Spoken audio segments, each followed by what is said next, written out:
Well, welcome everybody to the History and Games Lab seminar.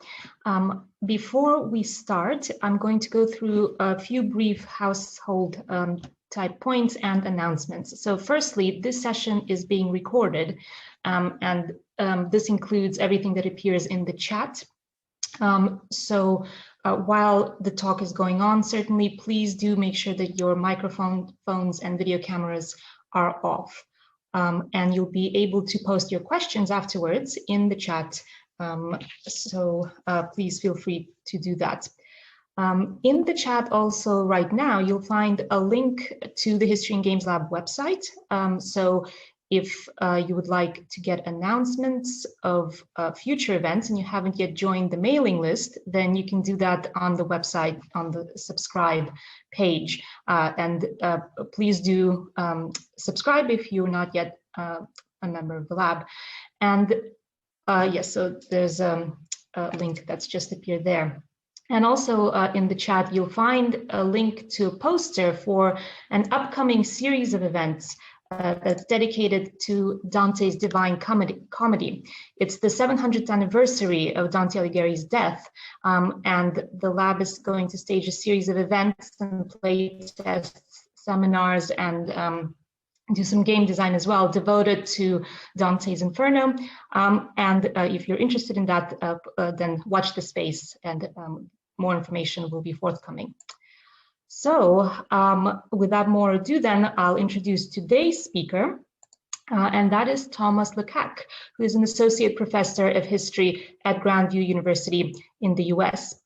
He completed his doctoral work at the University of Tennessee, Knoxville on Southern French religion and culture at the time of the First Crusade. Thomas is now finishing his first book, a biography of the First Crusade leader. It's called 𝐂𝐨𝐬 of 𝐂𝐨𝐬, Occitanian Culture and Piety in the Time of the First Crusade. But he also works on apocalypticism, Southern France and the early Crusades, medievalism in the Age of Revolutions, and what's particularly relevant to his talk today, medievalism in video games. And he also teaches an annual class on gaming and history, and his paper today comes out of that course.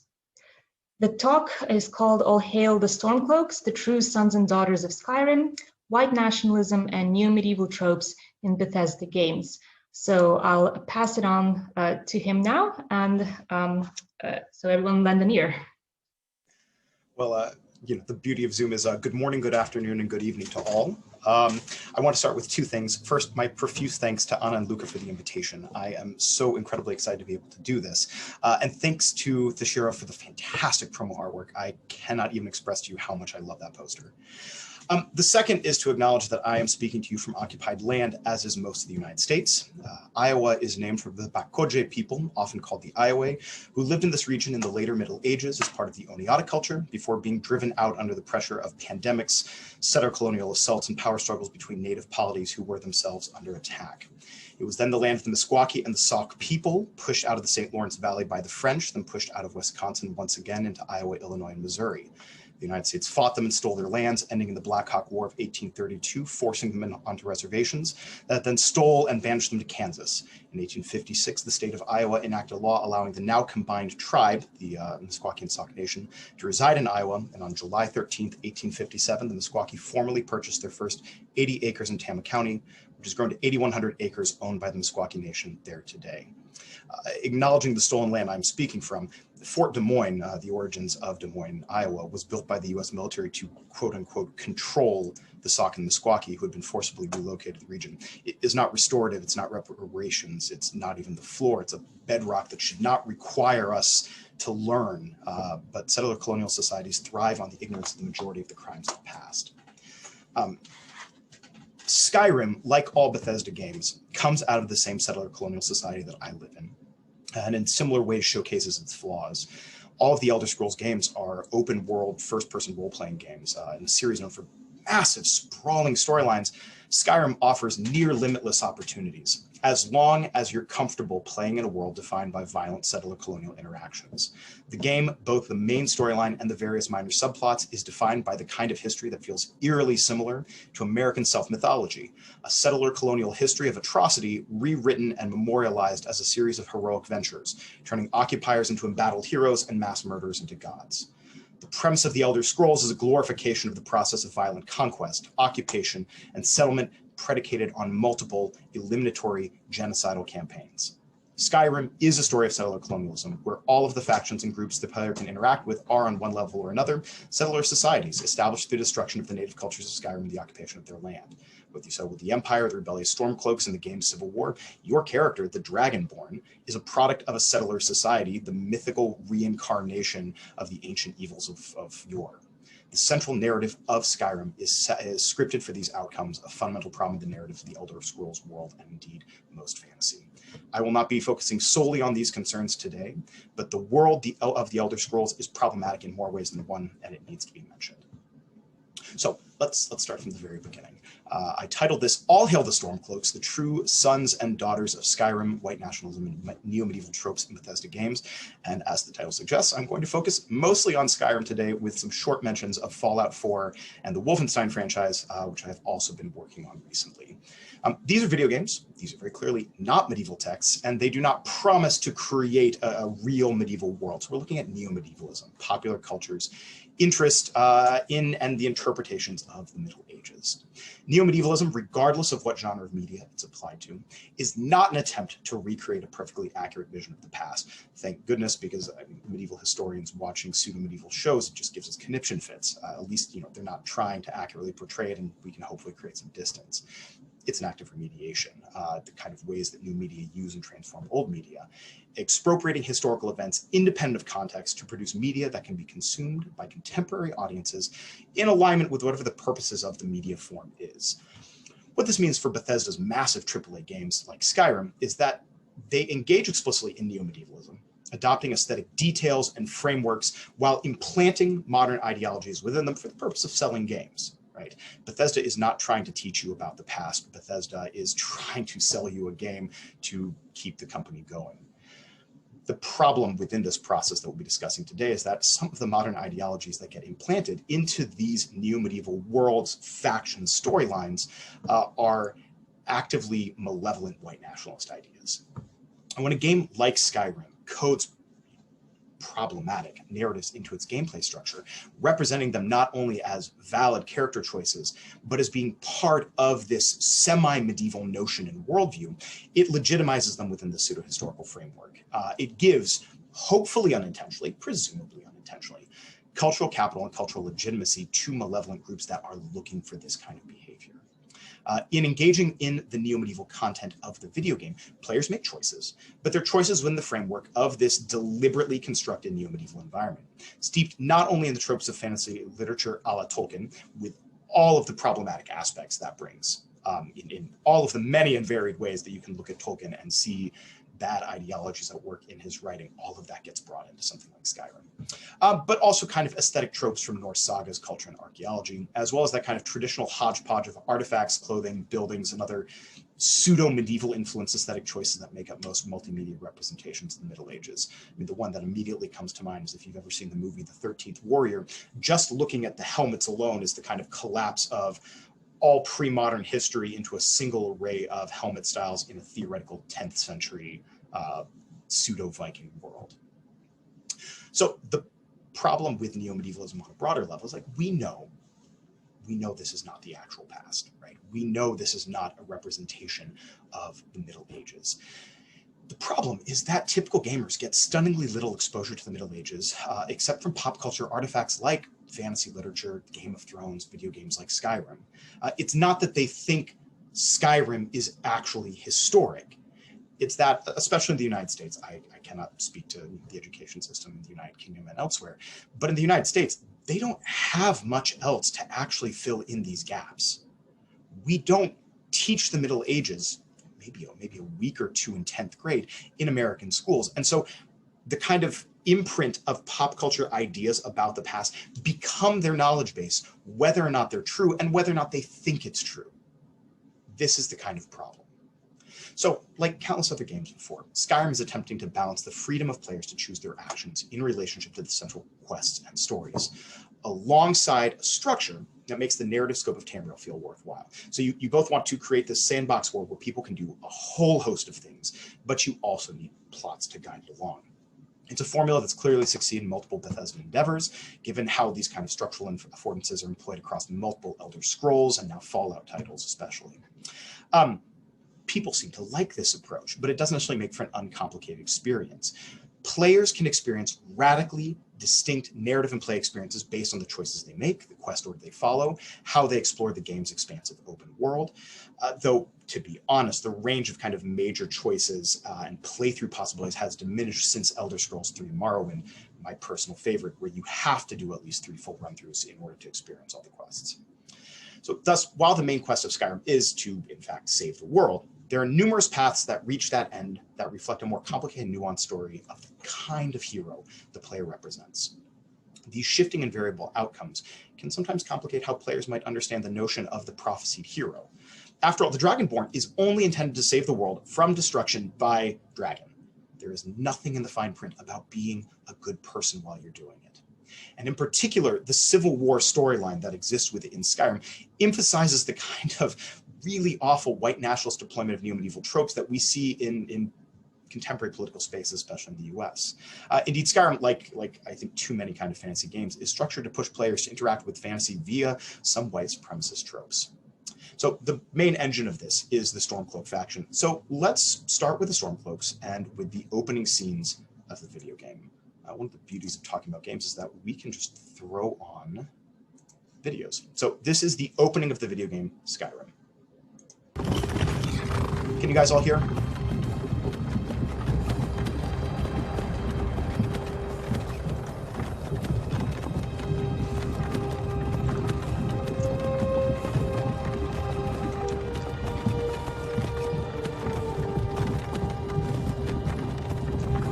Lagging slightly.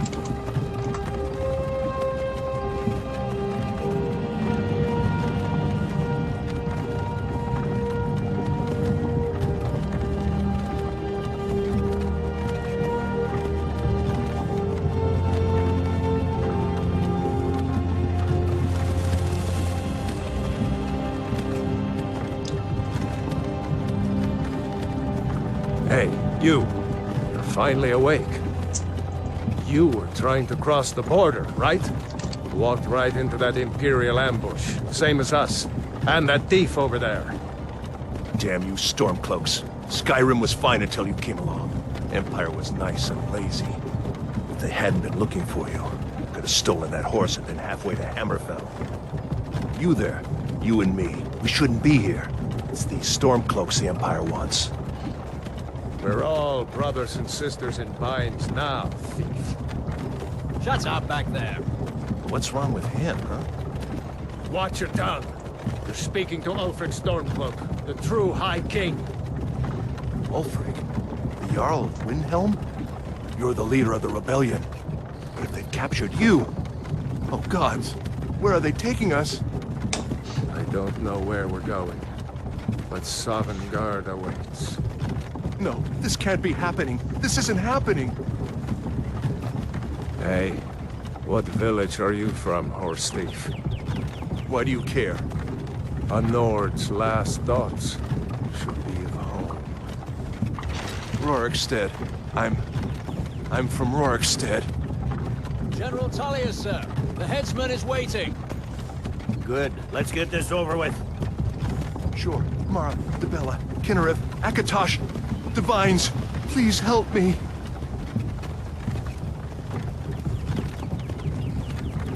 Look at him. General Tullius, the military governor. And it looks like the Thalmor are with him. Damn elves. I bet they had something to do with this.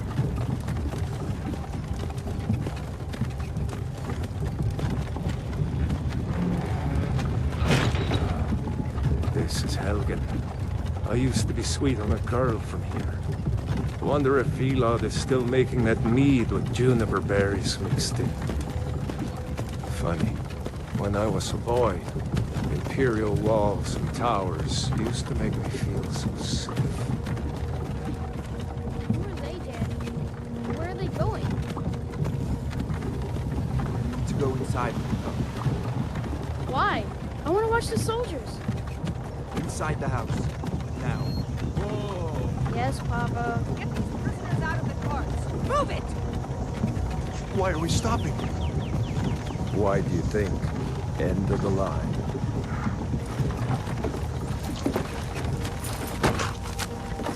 Let's go. Shouldn't keep the gods waiting for us. No, wait! We're not rebels! Face your death with some courage, thief. You've got to tell them! We weren't with you! This is a mistake! Step towards the block when we call your name. One at a time. Empire loves their damn lists. Ulfric Stormcloak, Jarl of Windhelm. It has been an honor, Jarl Ulfric. Ralof of Riverwood.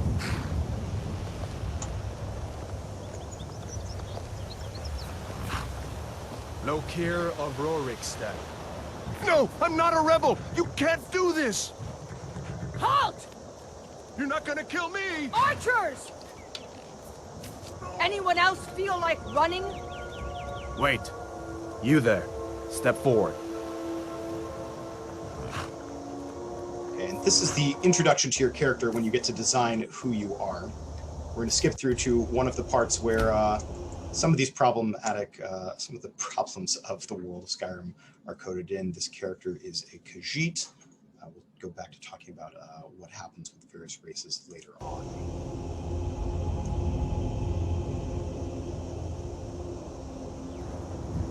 You with one of the trade caravans, 𝐂𝐤? Your kind always seems to find trouble. Captain, what should we do? He's not on the list. Forget the list. He goes to the block. By your orders, Captain. I'm sorry. We'll make sure your remains return to elsewhere. So the game opens with this kind of captive scene where your character has been captured in some kind of battle, and you are being sentenced to execution alongside these rebels that you do not know.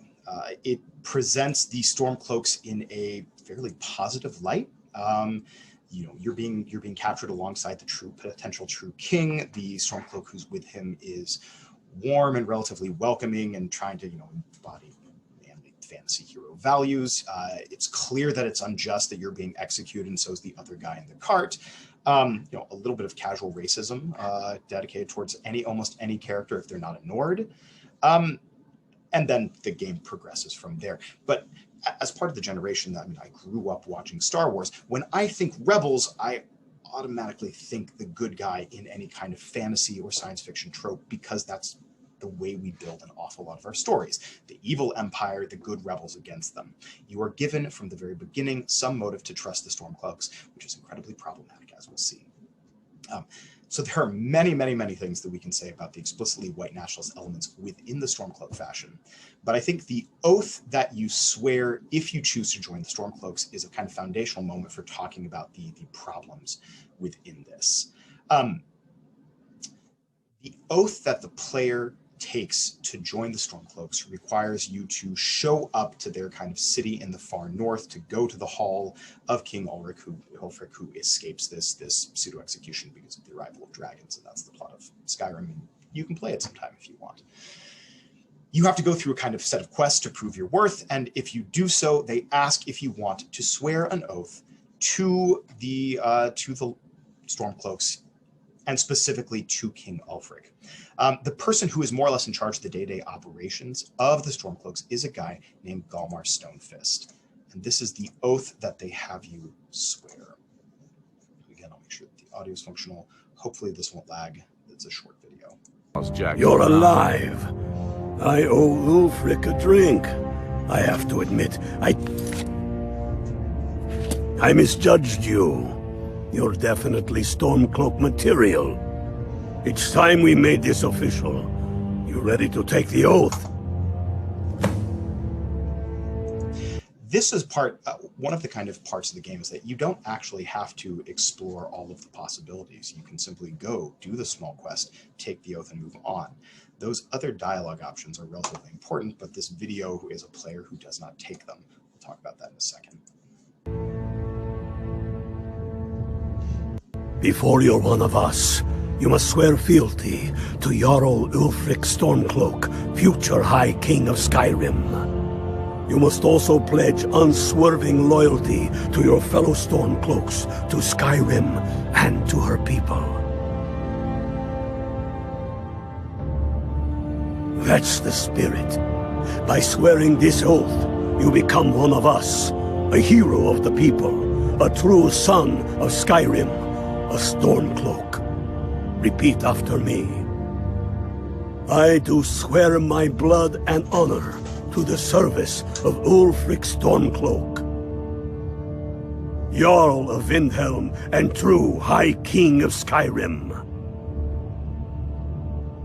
As Talos is my witness, may this oath bind me to death and beyond. Even to my lord, as to my fellow brothers and sisters in arms. All hail the Stormcloaks, the true sons and daughters of Skyrim. Now you're one of us, which means you get to tag along on a little trip with me. Which is all very well and good and exciting as a questline object. So the oath that you take reads, I do swear my blood and honor to the service of Ulfric Stormcloak, Jarl of Windhelm and true High King of Skyrim. As Talos is my witness, may this oath bind me to death and beyond, even to my lord, as to my fellow brothers and sisters in arms. All hail the Stormcloaks, the true sons and daughters of Skyrim. So the first part of this oath is a very kind of traditional neo-medieval bit. You're swearing fealty to this lord. That last line, the all hail the Stormcloaks, the true sons and daughters of Skyrim, is where it gets really problematic. This kind of rhetoric, the notion of true sons and daughters of Skyrim, reinforces the ethno-nationalist approach of the Stormcloaks, connected to neo-medieval notions, the kind of rhetoric we get in contemporary politics in the US about true Americans, given shape and form in a pseudo-medieval framework to give it some kind of historical legitimacy. Now, this is incredibly troubling when you consider the actual mechanics of character generation in Skyrim. So, for example, there are 4 playable human races: Nord, Imperial, Breton, and Redguard. The game's character generator defaults to Nord. This is not terribly surprising given the game's setting. Still, when you begin to explore the details of character generation, degrees of racial coding are apparent once you get into this. If you select Nord, there are options to customize the visual appearance of the avatar. And while you can use some sliders to alter the character's skin tone, the darkest skin tone a Nord may adapt is best described as tan-ish. The darkest skin Nord is much lighter in tone than the lightest skin Redguard, and it's very clear that Nords are this kind of deeply, deeply, aggressively white group. So visually, from the very beginning, it's established that it isn't possible to play a Nord of color, suggesting that there's no such thing as a Nord of color. And as with many fantasy settings, the races are distinct things with distinct genetic characteristics and long-form backstories and things like that. So there is a degree of existing research connecting the visuals of Skyrim and the structural readings of race that especially white nationalist players bring to Skyrim. Nick Laloni has done analysis of forum posts from Stormwatch, the kind of big neo-Nazi forum, suggesting that for white nationalist players, the darkening of both Imperial and Redguard racial sliders serves to visually other the Nordic race. The idea that this specifically Nordic group are the true sons and daughters of Skyrim, it's ethno-nationalist visuals being coded into being historically accurate within Skyrim, and then this, one of the 2 factions you can join, aggressively latching onto this notion that Skyrim is a very white space. So within this, there are kind of 3 areas in the neo-medieval framework of Skyrim that give voice to these kind of really problematic white nationalist ideas that I'm going to talk about today. There are plenty more. It's a big game, and unfortunately, big games can contain a multitude of problems. So the 3 kind of problematic ones I want to talk about today are the standardization of the idea of the ethno-state, the narrative of religious persecution, especially at the hands of a racialized foreign other, that then heroic narrative becomes resisting this. And then the widely accepted and heroicized settler colonial narrative of the Nords that kind of permeates all of the Elder Scrolls. So first and perhaps foremost, the Stormcloaks are simply one of many ethno-nationalist groups in Skyrim. Because of the setting of the game and the kind of very large-scale quest choices available to players, the Stormcloaks are merely the most visible of all of these groups. The Stormcloaks are Nord supremacists, and again, when we're talking about what that means on a visual level, they're white supremacists. The Stormcloaks map on very easily and very quickly to white supremacy. They are clear, they are deeply racist, they are explicitly anti-Khajiit, explicitly anti-Aragonian. In the capital of the Stormcloaks, Windhelm, they're also very specifically anti-Dunmer, the quote-unquote Dark Elves, 3 of the 4 races within the game that are racialized in Skyrim: dark fur, dark scales, dark skin. Let's look at the video of what happens the first time you actually go into Windhelm. I mean, you do have to, in some ways, try to ignore some of these narratives, but people do. So this is what happens the first time you go into the city of Windhelm, the base of the Stormcloaks. This is the encounter you see immediately inside the gates. Wanted. You eat our food, you pollute our city with your stink, and you refuse to help the Stormcloaks. But we haven't taken a side because it's not our fight. Hey, maybe the reason these Greyskins don't help in the war is because they're Imperial spies. Imperial spies? You can't be serious. Maybe we'll pay you a visit tonight, special spy. We got ways of finding out what you really are. Oh. Do you hate the Dark Elves? Are you here to bully us and tell us to leave? You've come to the wrong city, then. Windhelm's a haven of prejudice and narrow thinking, unworthy of one such as you. Nothing new there. Most of the Nords living in Windhelm don't care much for us, but Rolf is the worst by far. He likes to get drunk and walk around the Grey Quarter yelling insults at us in the small hours of the morning. Oh, a real charmer, that one. Some of these Nords will come up with any excuse to despise us. And it isn't just the Dark Elves they hate. They make a target of the Argonians as well. In fact, just about anyone who isn't a Nord is fair game for their bullying. So it's not particularly subtle, but if you play the game in such a fashion that you simply run by these conversations, it's very easy to ignore that they're happening. So specifically anti-Dunmer here, specifically anti-Argonian. Orcs would also fall within this category of the groups that are most clearly othered, but the Orcs already live in homogenous enclaves far away from everyone else, and they're separated from the Nord population. It's relatively rare that you see encounters between Nord and Orc. The anti-Khajiit sentiment is nearly universal in Skyrim, from the game's opening, as we saw, where if you play as a Khajiit, Hadvar, the Imperial, will say, "You with one of the trade caravans, Khajiit, your kind always seems to find trouble." They have constructed a slur for the Khajiit, calling them cat, always as a disparagement. One of the few Khajiit characters that you can talk to, Akari, points out that of the locals who give Khajiit trouble, mostly it is the Nords. They do not like outsiders in their land, and so we are forbidden to enter the cities. When they look upon us, they see only pickpockets and skooma dealers. It is most unfair, but we do our best to ignore it. There is only a single character basically in the entire world who seems to like the Khajiit, and when you meet that character in kind of the first main city you go to, it feels remarkable and refreshing because the antagonism by everyone else is so pronounced. Dunmer characters similarly have a bad experience in the introduction. Hadvar says, "Another refugee, gods have really abandoned your people, Dark Elf." The rest have a slightly less negative introductory tone, but the Dunmer and the Khajiit are repeatedly kind of seen as being lesser and looked down upon by every group you meet. So when Ulfric Stormcloak, and especially Galmar Stonefist, discuss Skyrim with their neighbors, they discuss them in specifically kind of ethno-nationalist terms. The Empire, flawed though it is the only group that seeks to explicitly maintain a multicultural empire, and even then it's a multicultural empire ruled by Imperials. Within Skyrim, the various competing groups behave in this kind of way. There's a non-playable faction called the Forsworn, who are essentially Reachmen, ethno-nationalists seeking their own state and to drive everyone else out of that. The orcs in Skyrim have already built orc-only communes scattered in remote areas that they keep everyone out of. The Thalmor Dominion, the kind of theoretical secondary bad, seeks a high elven ethno-state and the destruction of all political opponents. Not necessarily genocide, but the subjugation of everyone else. And again, the Stormcloaks envision a Skyrim that is Nord's land with the implied and occasionally spoken and no one else's, that everyone else should leave to create this pure Nordic white ethno-state. So the most problematic aspect of this ethno-nationalism is not even its universality on the material plane, which is definitely bad enough. But unfortunately, this kind of rhetoric feels familiar in modern fantasy literature.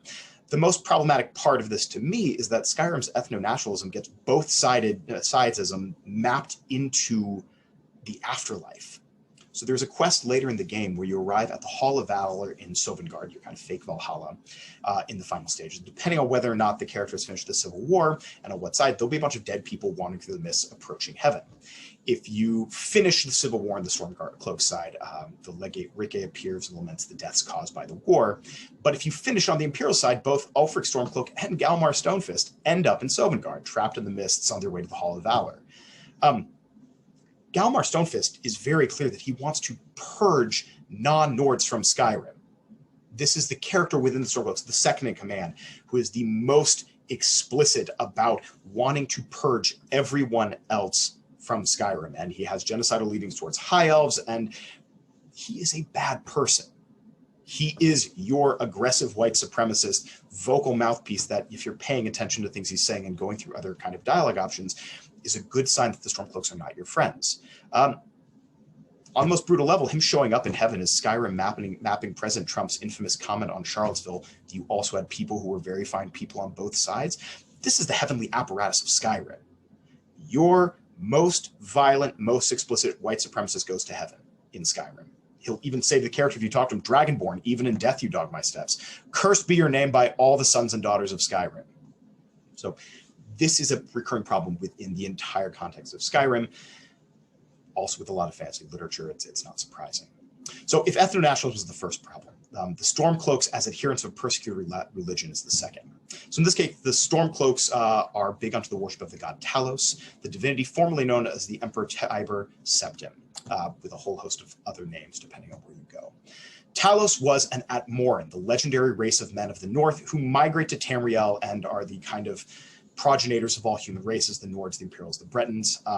It gets very much into the mythical white Viking people from far away who give birth to all modern humanity. I mean, like, dangerous kind of ideas there that you could talk about later. Through violence and skill, he unites all of Tamriel into the Empire and uses a magical superweapon called the Numidium to conquer the Somerset Islands. And when he dies, he's declared a god, Talos, god of war and governance, turning the traditional 8 divines of the Elven pantheon into the 9 and setting up the imperial cult alongside other religions. Within the mythos of Elder Scrolls, it's certainly possible that Talos did in fact become a god, though there are in-game books that dispute this. It is the transformation of a genocidal ethno-nationalist war leader into a god, and then the entire game becomes about how the Thalmor, who are also problematic in a whole host of ways, who are high elven supremacists, are the bad guys for wanting to outlaw the worship of Talos as part of the kind of mythos of Skyrim. So the outlawing of the worship of Talos is taken as one of the main official reasons for the Stormcloak Rebellion. There's a Stormcloak propaganda tract called Nords Arise that uses as an opening argument. The Empire tells us we cannot worship holy Talos. How can man set aside a god? How can a true Nord of Skyrim cast aside the god that rose from our own heartland? Mighty Tiber Septim, himself the first emperor, conqueror of all Tamriel, ascended to godhood to sit at the right hand of Akatosh. Tiber Septim, a true son of Skyrim, born in the land of snow and blood, bred to the honor of our people, is now Talos, god of might and honor. The Empire has no right to tell us we cannot worship him. The Thalmor are presented as the oppressive other. They are religiously other. They are oppositional to the true faith. They are seen as being heretical. They are racially othered, and there's a lot of comments on high elves within the game. They are mer supremacists as opposed to men, and this has been commented on. Their architecture, drafts, beliefs, they are visually, culturally, and the way they talk about in the game made other, and a dangerous religious oppositional force that the entire game is about fighting. Their suppression of the worship of Talos, a man god, This is mentioned repeatedly, the man who became God, and founder of what we might call the Elder Scrolls version of some form of horrifically alt-right Western civilization, allows the Stormcloaks to present themselves as a persecuted minority within Skyrim, even though they're in fact dominant. Tallow shrines litter the landscape, and their entire construction is a new construction to justify other things. So that's a topic that deserves infinitely more study in the broader realm of Elder Scrolls. The third and final peg is the settler colonial framework that occupies all of the Elder Scrolls universe, but is particularly crucial to that Stormcloak oath, that they are the true sons and daughters of Skyrim. So this is once again an ethno-nationalist group attempting to purge the landscape in violent genocide of everyone else. But as you read through the game, and again, if you explore, there's plenty of details about the world. There are many claims, and they're propagandistic claims. So the Stormcloaks want to kill an awful lot of people. It is built into their quest lines. It is built into their ideology. It's built into their commentary. The Reachmen are particularly problematic. It's a multi-racial tribal grouping that has lived in the mountainous border between Nordic Skyrim and Breton High Rock. They have a bloody and complicated history of being subjugated by various factions within the Empire. They are relevant in this particular narrative because they led a rebellion against the Nords and reestablished their own kingdom. So it's within the storyline, they had been conquered by the Nords, and right before the game starts, they end up reestablishing their own kingdom. Now, if you locate a book called The Bear of Markarth, you learn that under the Reachmen's rule, citizens were largely happy, they were treated fairly, they were left to practice their own faiths, the kingdom's ruler sought to be recognized as official province of the Empire, and Ulfric Stormcloak, leader of the rebellion, not satisfied with this, led a militia to subjugate the Reach and its central city of Markarth with excessive force.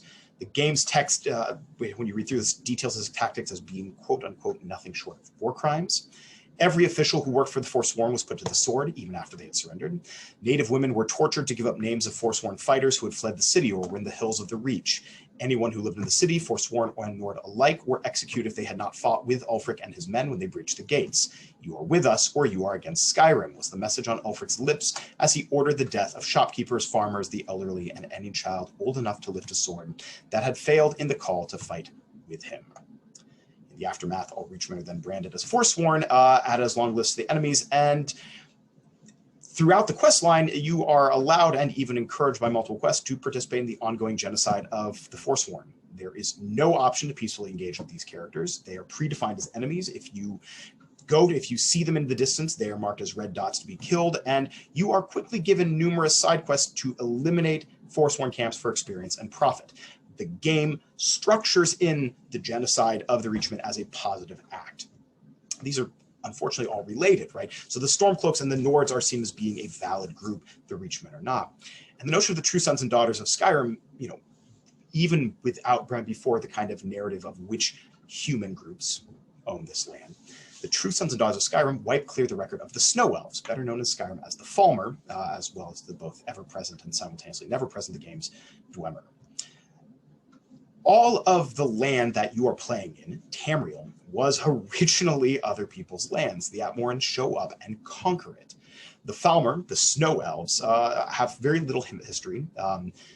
You get very little detail about them until the Dawnguard expansion to the game, when you can meet the Night Paladin Gelebor, the last surviving Snow Elf in the region, who describes his people by saying, "We were once a wealthy and prosperous society that occupied a portion of Skyrim. Unfortunately, we were constantly at war with the Nords, who claimed the land as their ancestral home."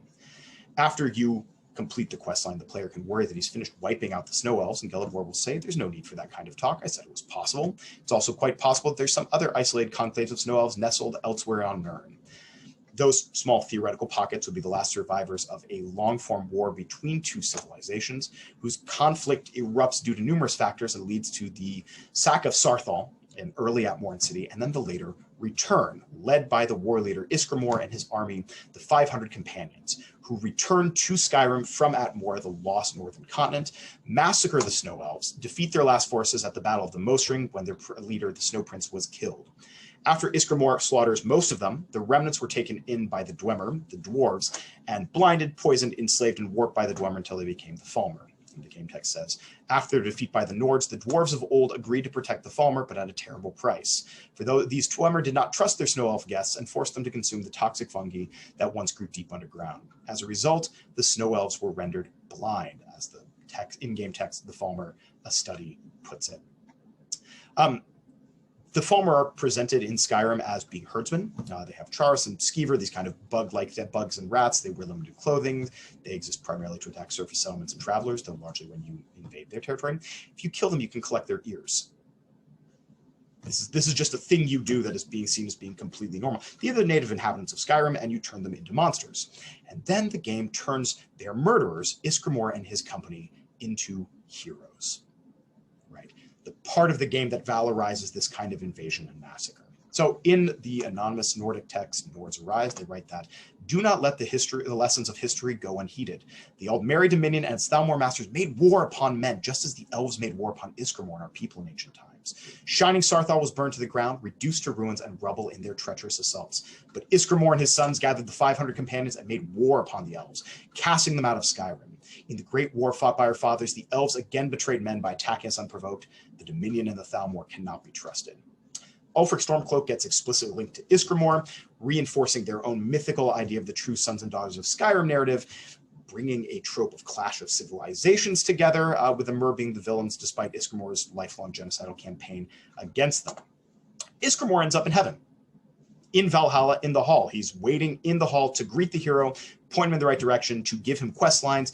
In exchange for his genocide, he enters heaven.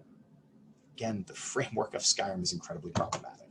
There's an entire faction within a coded neutral faction in a neutral city that is literally the descendants of one of these 500 companions who flip over one of their longboats that they used to murder all of the elves and have that as their house and exemplify the noble ideas of the Nords. And this kind of violent ideology goes throughout the Elder Scrolls mythos. So these three foundations of Skyrim ideology, ethno-nationalism, religious persecution, and the positive take on settler colonialism of these ultra-white people as the original settlers, unfortunately map onto white supremacist notions of quote-unquote Western civilization, built for white men based on Christianity persecution by the other, that this is their land, the true Americans and your true Nords, right? These are a series of bad ideas coded into the game as being one of the very legitimate choices you can take within the game system, and also without necessarily negative repercussions presented. I want to use two other short examples of other games to hammer that this is not just Skyrim and the Elder Scrolls mapping this on. That I mean, we obviously know that these issues exist throughout video games. I mean, if you paid attention to Gamergate or any of the things that come on from there, it's clear that there are bad ideologies at play. But within other Bethesda games, there are similar, really dangerous and bad ideologies. Let's start really quickly with my favorite video game franchise, Fallout, and its most recent single-player game in the series from Bethesda, Fallout 4. There is enough to say about these games to write a full book. I hope to at some point, but the most aggressively neo-medieval group in the game, the Brotherhood of Steel, offers a pretty clear example. They are a high-tech neo-medieval military order. They travel under the banner of the sword and gear. Their military branch includes ranks of knight and paladin. They travel around in giant plate armor. They engage in quests of staggering violence across the post-apocalyptic American landscape. They throw in smatterings of Latin along the way. Their common refrain is ad victoriam, toward victory. And when they arrive in the Commonwealth, the setting of this, the greater Boston area, there are a truly awe-inspiring neo-medieval steampunk delight to behold, showing up with helicopters and a giant zeppelin and heavily armored knights in plate mail and gigantic cannons. Now, beneath all this incredibly cool gear and the facade of noble knights lies a really horrifically violent and genocidal ideology, a deliberate choice on the part of the writers of Fallout 4, standing in stark contrast not only with the original ideas of the Brotherhood of Steel in other games, where they're more or less recluses obsessed with finding technology and protecting it, or in their Bethesda's first Fallout game, Fallout 3, where they're the noble protectors of the people. Why have they shown up, that these knights of the post-apocalypse, into this realm? Well, let's hear it from the leader of them himself. Give me a second to throw this up. I suggest you head over to the command deck immediately. And sisters, the road behind has been long and fraught with difficulty. Each and every one of you has surpassed my expectations by rapidly facilitating our arrival in the Commonwealth. You have accomplished this amazing feat without a hint of purpose or direction. And most impressively, without question. Now that the ship is in position, it is time to reveal our purpose and are beneath the Commonwealth. There is a cancer, known as the Institute. A malignant growth that needs to be cut before it infects the surface. They are experimenting with dangerous technologies that could prove to be the world's undoing for the second time in recent history. The Institute scientists have created a weapon that transcends the destructive nature of the atom bomb. They call their creation the Synth, a robotic abomination of technology that is free-thinking and masquerades as a human being. This notion that a machine could be granted free will is not only offensive, but horribly dangerous. And like the atom, if it isn't harnessed properly, it has the potential of rendering us extinct as a species. I am not prepared to allow the Institute to continue this line of experimentation. Therefore, the Institute and their synths are considered enemies of the Brotherhood of Steel, and should be dealt with swiftly and mercilessly. This campaign will be costly, and many lives will be lost. But in the end, we will be saving humankind from its worst enemy, itself. So your noble neo-medieval knightly order is showing up explicitly for the purpose of genocide. And regardless of your theoretical feelings towards artificial intelligences, if you watched Terminator as a kid, the game Fallout 4 works very hard to make sure you view synths as people, including character companions, an entire faction, the Railroad, dedicated to freeing them and helping them escape the Institute that keeps them into bondage.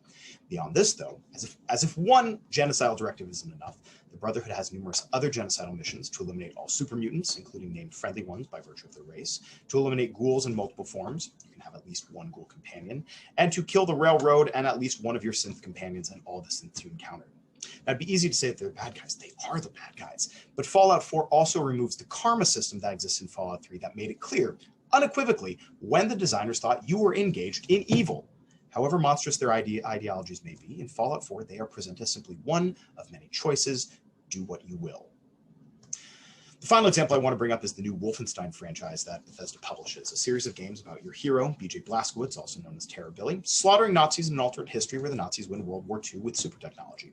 Now, this is a game that is explicitly designed to be about killing white supremacists. You mow down the Nazis and the KKK in unending waves, and the marketing played very hard into the idea that this is all about a reaction to the alt-right, though none of that is written into the game. Now, don't get me wrong, there are many real attempts in this game to showcase problematic ideologies in America separate from the Nazis. Any of the scenes involving BJ Blazkowicz's father, for example, who is a homegrown racist, anti-Semite, and violent, general, horrible person, and this is an explicit part of the narrative of the games. But the core mythical construction of this new Wolfenstein world is rotten to its core. How do the Nazis win World War II? They discover a secret base of an ancient worldwide secret society called the Darat Yehud. The Nazis uncover the secret Jewish New World Order and use their technology to win World War II. That's the core plot of the game, which you would think instinctively you would know is a terrible idea. Let me show you in the words of the actual game itself.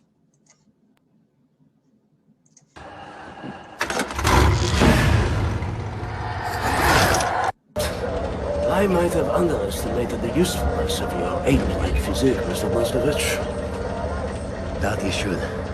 Tell me, what is it?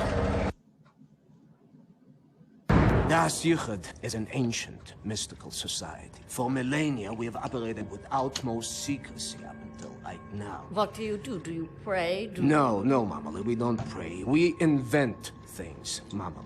The technology developed at 𝐂𝐨𝐧𝐭𝐚 is centuries ahead of anything you've ever seen or imagined, and highly dangerous in the wrong hands. And the Nazis found our safekeeping.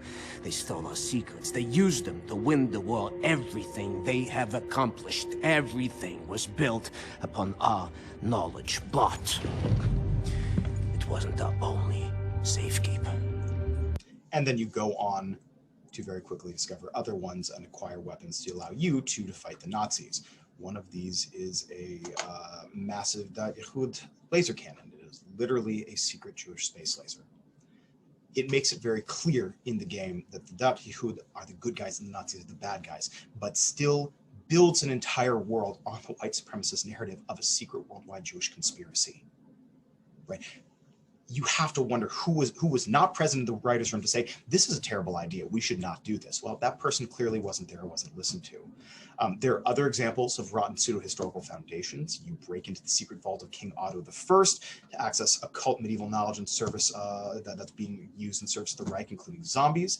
I suppose it's better than 2001's Return to Castle Wolfenstein, when it was a secret vault of Henry the Fowler, bringing Himmler's reincarnation fantasies into life. Even with an explicitly, quote-unquote good goal, massacre all the Nazis, the foundations that they write in to make up the pseudo-historical background of this game are rotten to the core and bringing to life bad white supremacist ideas. Now, these are small or not small examples, but these are important ones. These ideas do not have to be built into these games. Bethesda makes massive AAA games, extremely popular ones, and as a result, the impact of these kind of bad neo-medievalisms are much greater than they are in some areas. People in the US, by and large, aren't learning their medieval or really other history from academic books and academic study. They're learning it from pop culture. And that's a problem, but it's even more problematic when major sources of pseudo-education on the past are designed for entertainment by majority white European American studios with not only no interest in accuracy, but rarely with anyone in the writer's room pointing out when they've encoded actively dangerous ideologies into their game worlds and game mythology. It's easy enough to claim that people know better and understand the difference between a game and reality. But as events of the last couple of years have shown, and if you weren't paying attention, January 6th here in the States made pretty particularly clear. The line between conspiracy, fantasy, and reality has become all too blurred. Thank you all so very much.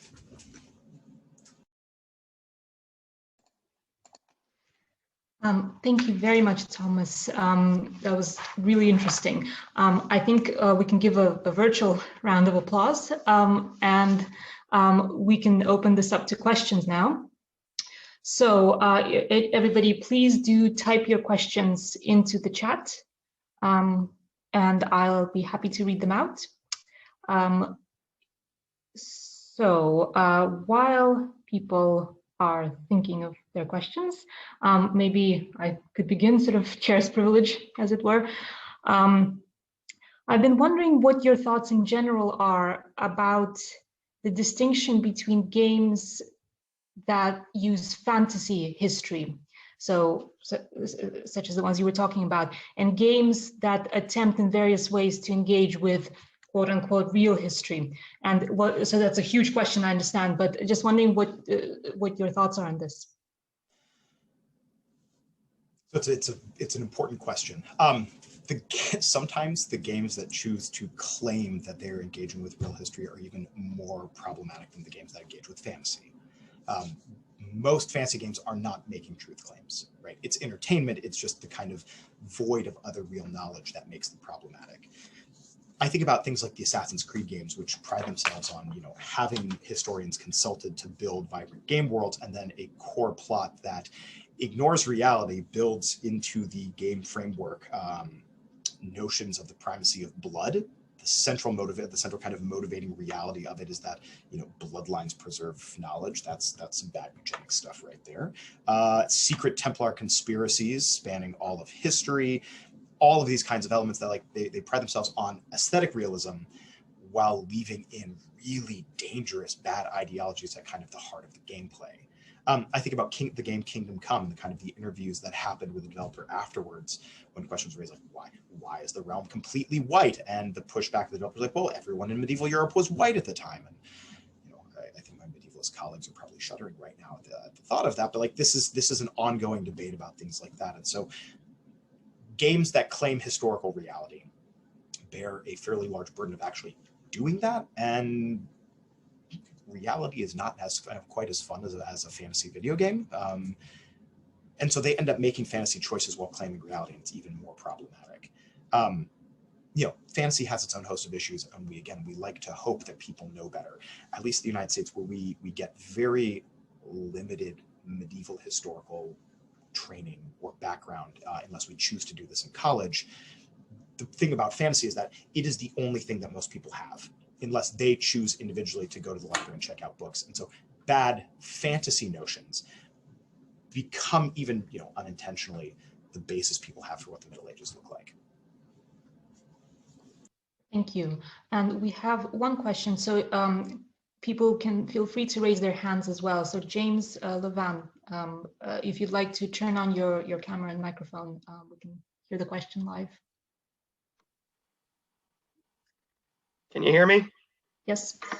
Okay, I think your chat box is disabled, just to be clear. Ah, thank you for saying that. If Edward could enable it again, that would be excellent.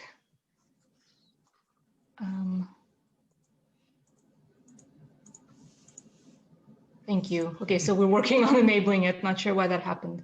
But in the meantime, if anyone would like to ask a question in person. Okay, I think it should be back up now.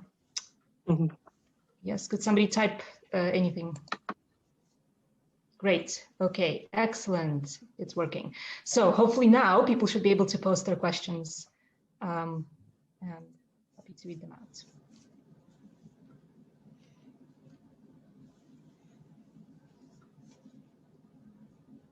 Oh, thank you, Paulina. Yes.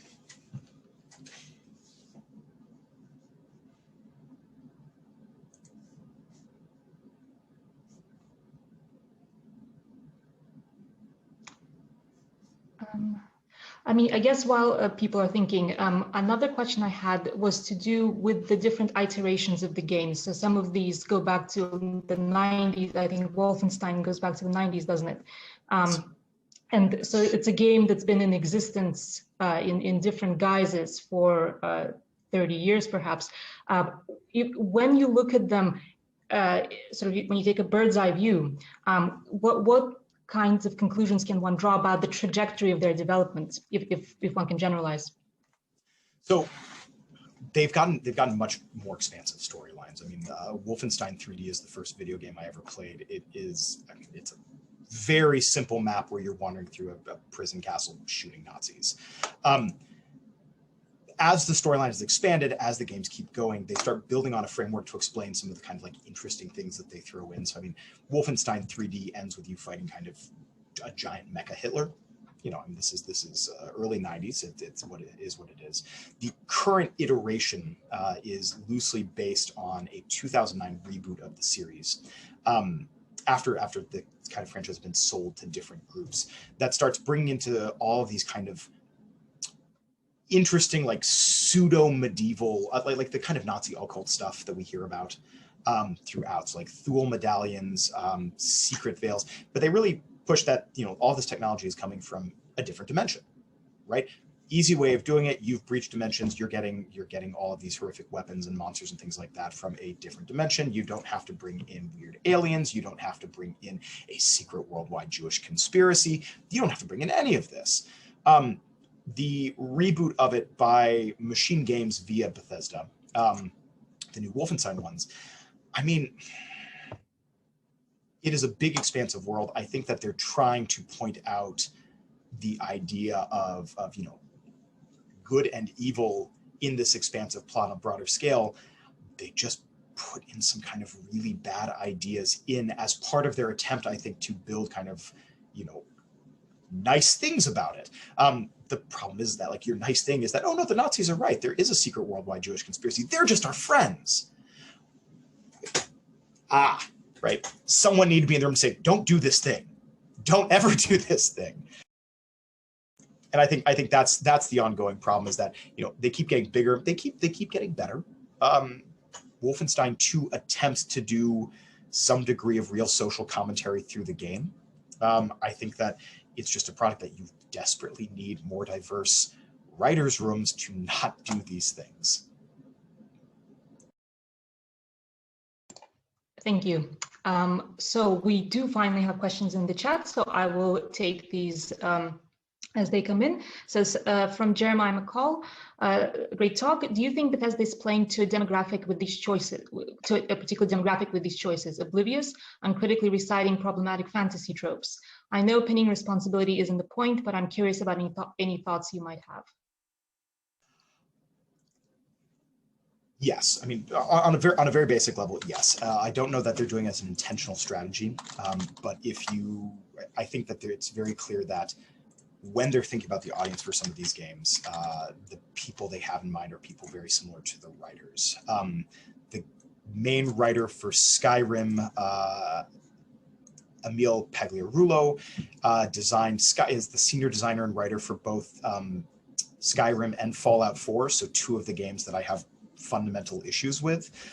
He also is one of the people who worked on Fallout 3 and Oblivion and things like this, but the things that he's run code in these kinds of narratives, and I don't think that he's secretly a neo-Nazi. I'm not saying that, but I think that the unproblematic look at this group, he's writing games for a demographic that's probably a lot like him. I mean, it's tropes that I think 20 years ago I also wouldn't have thought much about. I mean, I have not gone back to play Morrowind in a long time because I'm convinced that the moment I do, I'm going to have to be I'm going to have to tear it apart. I do think that a lot of it is just it is games that are made to be kind of fun, unproblematic sword and sorcery fantasy with attempts at nuance, but attempts at nuance that are middle-aged white people making games for an American and European white audience and just aren't thinking about the ramifications of what they're doing.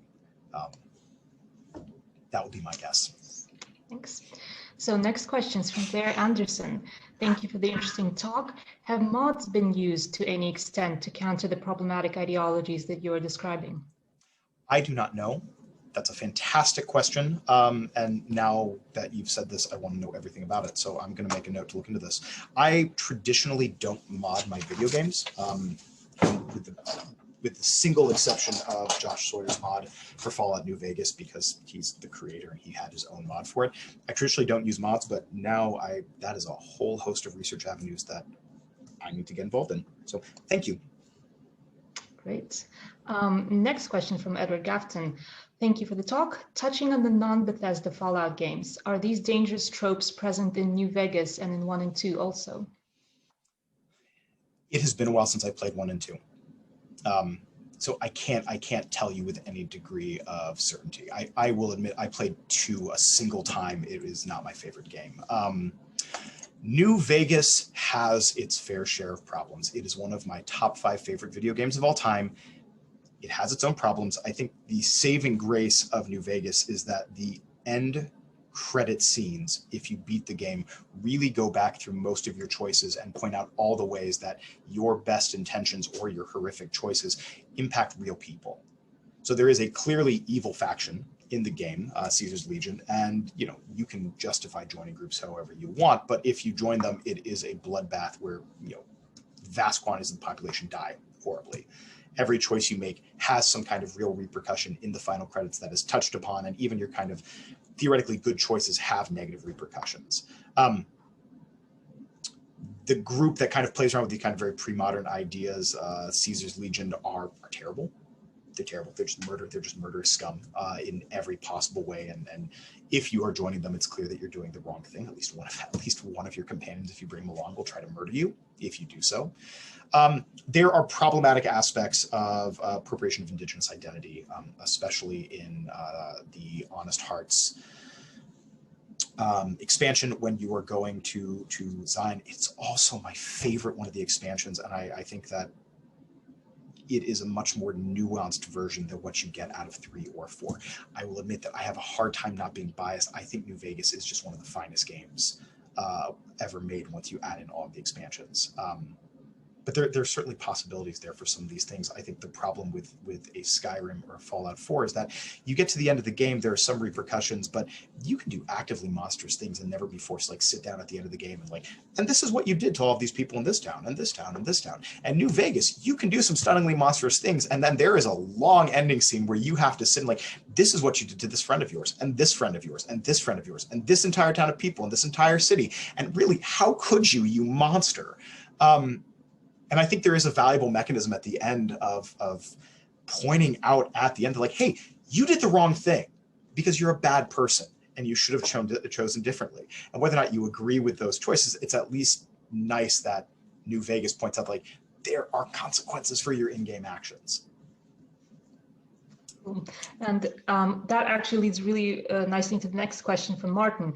Do you know of any games or companies that are good at avoiding these ideas? No. Not that I've played. Admittedly, my free time playing tends to be limited to first-person shooters, first-person shooter RPGs, and I don't play as many games as I'd like to. But I find that we still have ongoing problems, at least in major studios, and I need to play more indie games. And maybe there are companies that are really good at this. And if people have ideas for companies that are really good about this, I'd love to read them. I feel like in most major AAA game studios, you are getting variations on these same kinds of issues where, you know, when people make social commentary, they can make some good attempts, and sometimes you end up coding in some really bad ideas throughout.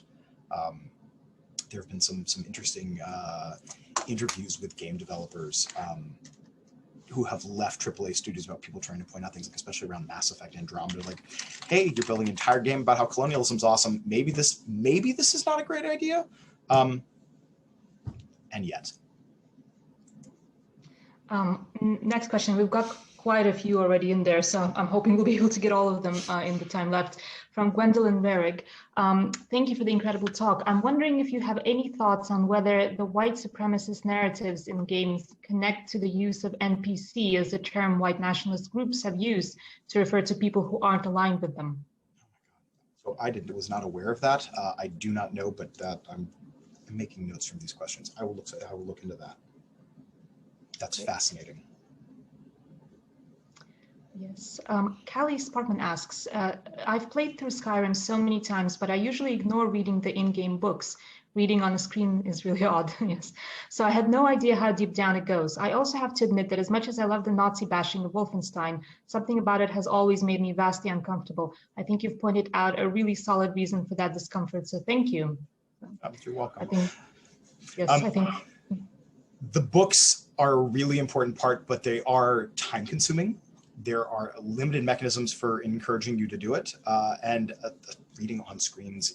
reading books on screen in a video game is awkward, and so it is really easy to ignore some of the problematic stuff in the Elder Scrolls if you're not reading through these texts. Yes. James Levan asks, do you think these problematic tropes are the result of internal prejudices of the creators or the result of poor medieval education? Most of my education on the medieval world came more from English classes reading Beowulf and King Arthur than any actual history classes in high school. Yes, both. I think that, you know, we all have to deal with the internal prejudices of all of us as individuals and as products of the societies that we are raised and lived in. You know, most of the background we might get comes from literary artifacts that may or may not be, once you get to college is a different thing, but, you know, the experience in kind of high school and throughout, unless you choose to do these, might come from Beowulf, might come from King Arthur, from texts that have their own internal problems. And then a lot of it becomes fantasy novels, right? I mean, the lack of education about real things, and, you know, the lack of recent academic education on the Middle Ages. I mean, you know, in the U.S. we have a whole slew of books on American history written by right-wing pundits that are all bestsellers. You know, if you're relying on 40-year-old texts on medieval history or pop culture ones, you can get very specific views of the world that may or may not be the actual past. I think it's the combination of these things. Mm-hmm. Absolutely, I agree with that. Question from Edward Gafton. Do you think that these tropes are likely to be still present after the Microsoft acquisition? I don't know. My suspicion is that it really depends on who they get to be the head writer of these games. Because Morrowind has some of the same problems as Skyrim, but in very different ways. Oblivion has plenty of the problems of Skyrim, but the head writer is the same head writer. Fallout 4 and Fallout 3 are very different games that, you know, have problems, but are very kind of different groupings, and have kind of different ideologies at play and kind of clear examples of what is right and what is wrong. And so I guess it depends on whether or not you have the same writers writing the next round of these big games, and if they've learned any lessons, or if you have a change in kind of who are going to be the major writers and designers. I don't know. Well, I guess we'll have to wait and see. Yeah. Yeah. So, question from Michael Carter.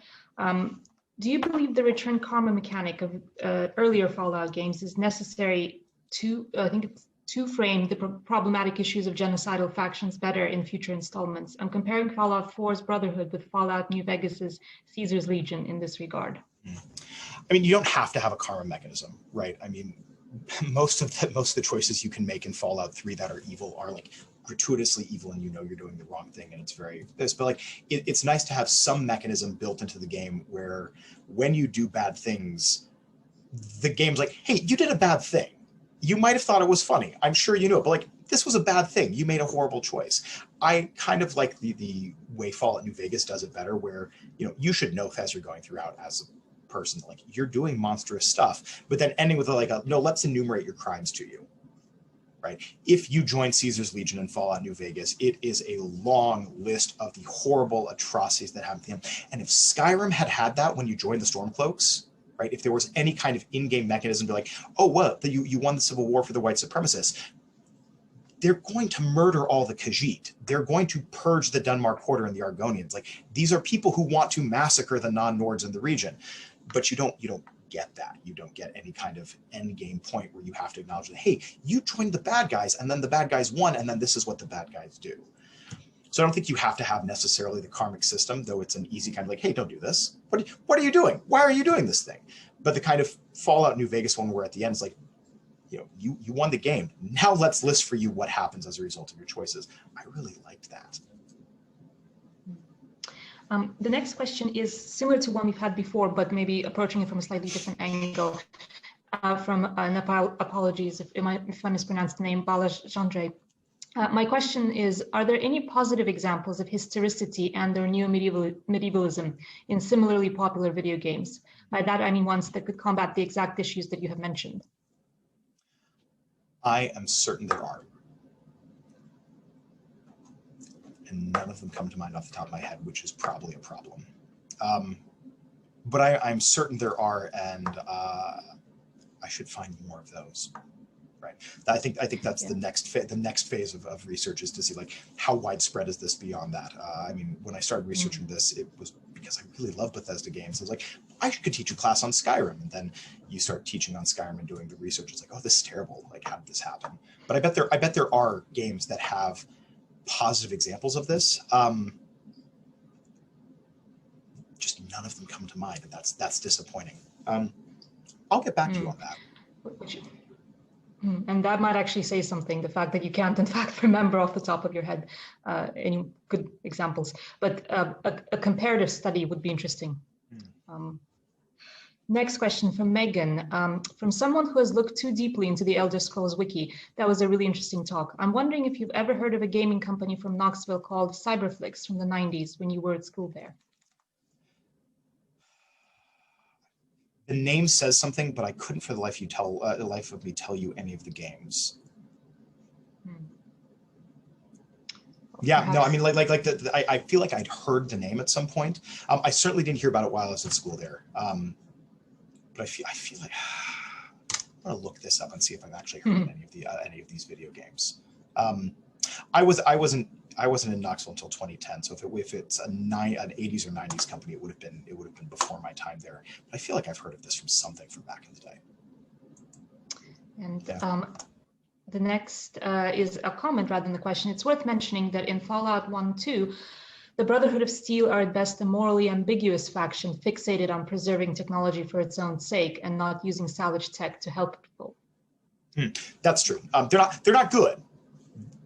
I just would hesitate to say that they're bad, right? They're very, I mean, morally ambiguous is a really, really good way of putting it. I think we can have real conversations about the fact that, while everyone else is dying, they're sitting in bunkers with food and water and ignoring everyone is not good. It's just not genocide, which is what they become by the time we get to Fallout 4. Titanic adventure game. That says something to me. That might be why I've heard of Cyberflix. But God, yeah, so I might have played that in school when I was a kid. I don't know that I've played it since then. Yeah, so that's a helpful comment there. So moving on to the next question from Grayson. I was wondering if you have any opinions on connections between current neo-medievalist receptions and earlier iterations of medievalism, for instance, the 19th century medieval revival. It's a big question. It's a big question, and I don't, but it's an area that I'm starting to slowly poke around in. I'm working kind of, especially slowly but surely, as this horrific pandemic slowly starts to abate and I sleep at night. This is an area that I want to start looking at as kind of the broader history of kind of medievalism and the way that you get it from like Age of Revolutions onwards, I mean, especially for me with Crusade stuff, given that that's my core thing. But I hope to eventually have an opinion on that. There definitely are connections. I could not tell you clearly what those connections are. I would say that there's some of the like really grotesque stuff that, you know, some of the really grotesque like white ethno-nationalist crap that's in like a Skyrim or something like that. I wonder how much you can look back at the way Southern plantation slave society, like how these white supremacists on plantations in the antebellum South build their own medievalisms, how much of that gets carried through into this kind of garbage.